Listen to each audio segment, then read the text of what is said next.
Pourquoi c'est important de parler de jazz dans notre quotidien, Andy et Oswald? Et effectivement, le jazz, nous savons que elle a une thématique bien principale qui a débuté depuis nos ancêtres, voilà, et qui est une musique engagée.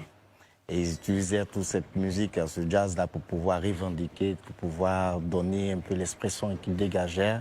Donc aujourd'hui, nous utilisons le jazz pour pouvoir être engagés dans une thématique bien précise. Voilà, aujourd'hui, nous parlons jazz et environnement. Voilà, donc à partir du jazz, nous passons à une sensibilisation précise au niveau de la population. Voilà, donc c'est pourquoi nous sommes vraiment engagés dans le jazz. Et quand on parle d'environnement, évidemment, on comprend bien la présence d'Andy. Alors, quelle sera justement la place de l'environnement dans cette thématique musicale de jazz, Andy? Tout à fait. L'environnement aujourd'hui fait partie des enjeux globaux. Et j'estime qu'en tant qu'écologiste, la sensibilisation environnementale aujourd'hui est très faible. Donc pour moi, la musique et le sport peuvent être deux leviers sur lesquels on peut s'appuyer pour amplifier la sensibilisation environnementale. Et par n'importe laquelle, pourquoi le jazz? Parce que déjà, notre cause en tant qu'écologiste, nous sommes engagés. Et le jazz aussi est une musique engagée. Donc on sent qu'il y a une véritable symbiose sur la thématique. Et puis bon, à la fin de la journée, comme le dirait l'autre, l'environnement est notre partage à tous et on doit être tous engagés. Alors, c'est la deuxième édition du festival jazz, Abidjan, capitale du jazz. Qui est invité? On voit Santé. Alors, parlez-nous un peu des autres qui arriveront. Alors, il aura, c'est un grand festival, non les moindres. Nous allons avoir le grand Paco Seri, l'un des plus grands batteurs au monde. Oui. Donc, il viendra. On a Oswald Kwame. Qui n'a plus à présenter. Voilà. Et on a Ali Keïta, l'un des plus grands balafonists au monde, qui viendra. Et on a Tamago, qui est le plus grand tap dance au monde. Donc, les claquettes qui viennent de l'Amazonie. Il y a Santé que vous connaissez, l'un des plus grands trombonistes ghanéens qui sera là pour des ateliers et puis pour des sections jazzy. Et nous avons des Allemands, les Japonais que vous connaissez qui ont interprété les morceaux, Ernesto JJ, exactement, on a une pépite aussi qui est Ebo, et on a Constant Botti qui est l'un des guitaristes vraiment très engagés aussi dans sa particularité de jeu.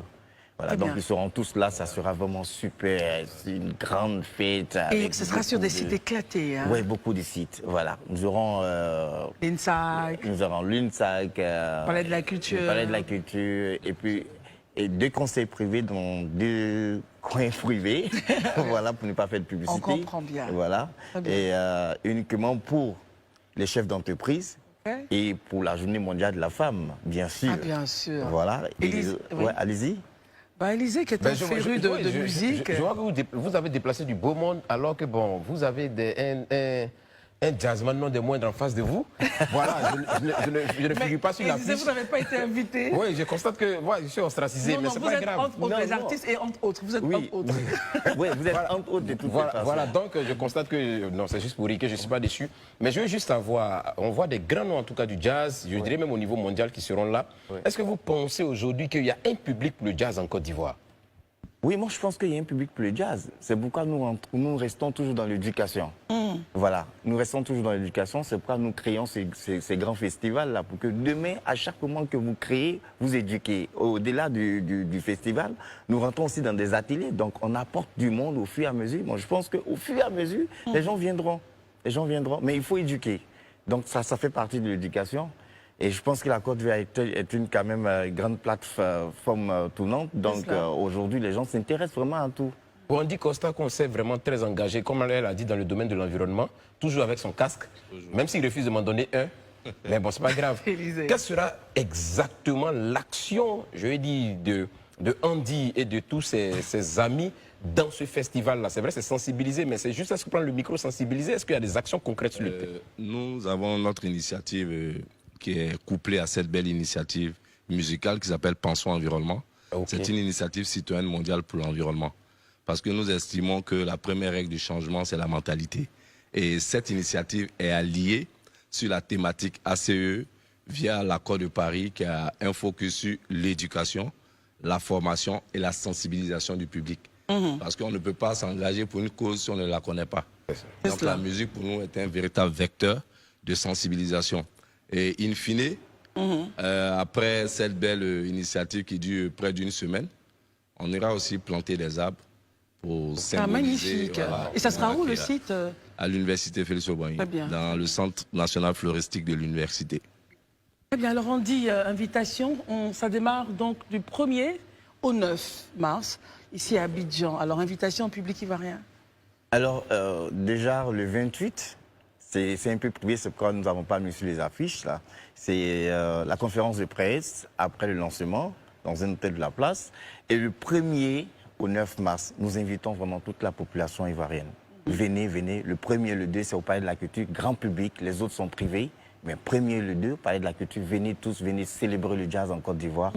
Voilà, et vous allez voir beaucoup de choses très différentes. C'est pas ce jazz-là qu'on a l'habitude de voir. Parce que souvent, quand les gens me voient, mais Oswald, nous, ton affaire de jazz, c'est bon, mais nous, le jazz, je dis non, venez voir le jazz. C'est pas le jazz que vous avez l'habitude d'entendre.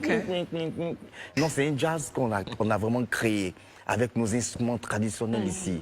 Voilà, c'est vraiment un brassage, c'est une communication locale et internationale. Donc venez voir, venez, prenez vos tickets, appelez quand vous pouvez. Vous avez toutes les informations sur les réseaux sociaux. Et puis, on vous invite tous, venez voir. Merci beaucoup. Et tous les gars. Merci beaucoup, Oswald. Oui, rapidement, un dernier mot. Oswald était un artiste qui a une valeur ajoutée, raison pour laquelle je m'engage sur son initiative, parce qu'il a la capacité de jouer avec tous les instruments qui l'entourent. Donc pour nous, en tant qu'écologistes, c'est de la valorisation. Et voilà. Très bien. C'est du recyclage aussi. Merci beaucoup Andy, merci beaucoup Oswald. Bon festival. On rappelle que du 1er au 9 mars 2024, Jazz et Environnement, c'est la 2e édition de Abidjan, capitale du jazz. Vous êtes tous invités. Merci beaucoup. Merci infiniment et à très bientôt, c'est tout.